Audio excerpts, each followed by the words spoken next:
টানা ১২ দিনের হামলা পাল্টা হামলার পর যুদ্ধবিরতির ঘোষণা করেছে ইরান ইসরায়েল। আর এই যুদ্ধবিরতির পরই সামনে এসেছে ক্ষয়ক্ষতির চিত্র। আমেরিকার দাবি যুদ্ধবিরতি না হলে এই লড়াই চলতো আরো বহু বছর, সেই সাথে পুরো মধ্যপ্রাচ্য পরিণত হতো ধ্বংসস্তূপে। এদিকে যুদ্ধ থামতেই ১২ দিনের সংঘাতে কি পরিমাণ ক্ষয়ক্ষতি হয়েছে যুদ্ধবাজ ইরান আর দখলদার ইসরায়েলের, তা উঠে এসেছে একাধিক প্রতিবেদনে।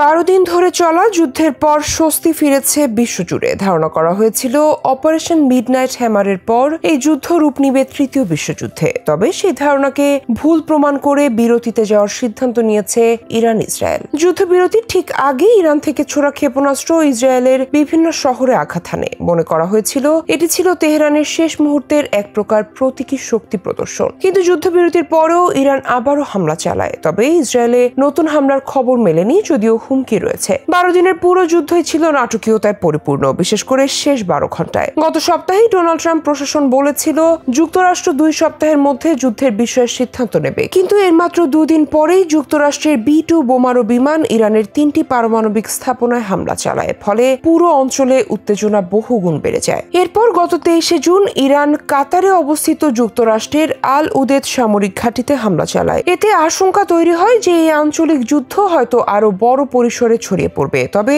নাটকীয়ভাবে এরপরই ডোনাল্ড ট্রাম্প ঘোষণা দেন তেল আবিব ও তেহরান যুদ্ধবিরতিতে সম্মত হয়েছে। মধ্যপ্রাচ্যে এই যুদ্ধবিরতি বিশ্ব শক্তির জন্য স্বস্তির খবর। তারা দীর্ঘমেয়াদী যুদ্ধের অর্থনৈতিক ও কূটনৈতিক পরিণতি নিয়ে দুশ্চিন্তায় ছিল। তবে এই শান্তি এখনো অত্যন্ত নাজুক।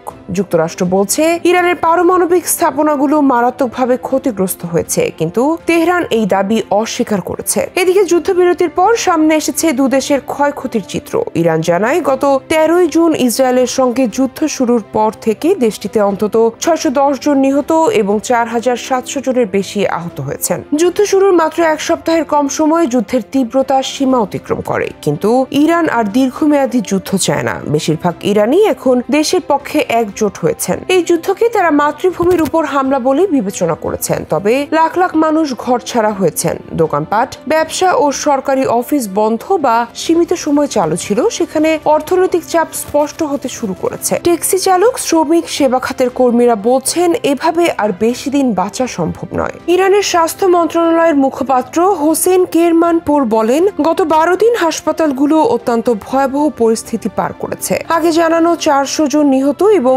৩০৫৬ জন আহতের তুলনায় এখন হতাহতের সংখ্যা অনেক বেড়েছে। ইরানের শীর্ষস্থানীয় বিজ্ঞানী ও দায়িত্বশীলদের মৃত্যু অনেক বড় ক্ষতি বলা যায়। এছাড়া নাতাঞ্জ ফোর্দো ও ইস্পাহানে যুক্তরাষ্ট্র ইসরায়েলের হামলায় অনেক ক্ষয়ক্ষতি হয়েছে, যা অভাবনীয়। আন্তর্জাতিক পরমাণু শক্তি সংস্থা জানিয়েছে ইরানের ফর্দো পারমাণবিক স্থাপনায় বেশ ক্ষতি হয়েছে, যদিও ইরান তা স্বীকার করছে না। ইসরায়েলের ক্ষতি বলতে হাইফা, তেল আবিব, বাতিয়াম, বীর সেবা সহ অনেক জায়গায় বিভিন্ন স্থাপনায় হামলা করেছে ইরান। ইসরায়েলের নিহতের সংখ্যা ২৪ জন, আহত হয়েছে অনেকে। দেশটির হতাহতের সঠিক সংখ্যা স্পষ্ট জানায়নি। তবে ইরানের মতো ইসরায়েলের শীর্ষস্থানীয় কেউ মারা গেছে বলে শোনা যায়নি। যুক্তরাষ্ট্রের ক্ষতির পরিমাণও খুব সামান্য। কাতারে দেশটির সামরিক ঘাঁটিতে হামলায় কোনো হতাহতের খবর পাওয়া যায়নি, কেননা হামলার আগেই তাদের সতর্ক করেছিল তেহরান। ইরানের ২টি ক্ষেপণাস্ত্র ইসরায়েলের বেয়ার সেবায় নিক্ষেপ করা হয়। ইসরায়েল এটি ঠেকাতে পারলেও অন্যটি একটি আবাসিক ভবনে আঘাত হানে। অপরদিকে ইসরায়েল এখন পর্যন্ত ২৮ জন নিহতের তথ্য দিলেও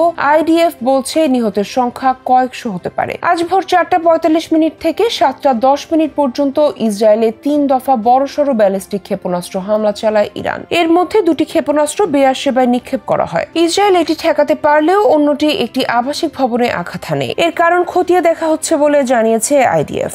ইসরায়েলের প্রধানমন্ত্রীর কার্যালয় জানিয়েছে যুদ্ধ শুরুর পর থেকে ৯,০০০-এরও বেশি মানুষ তাদের ঘরবাড়ি ছেড়ে অন্যত্র চলে যেতে বাধ্য হয়েছেন। তবে এই যুদ্ধবিরতি কতদিন থাকবে, ফের কবে ইসরায়েল নিজের পায়ে কুড়াল মেরে ইরানের বিরুদ্ধে হামলার সিদ্ধান্ত নিয়ে আমেরিকাকে বেকায়দায় ফেলবে, সেটাই এখন দেখার অপেক্ষা।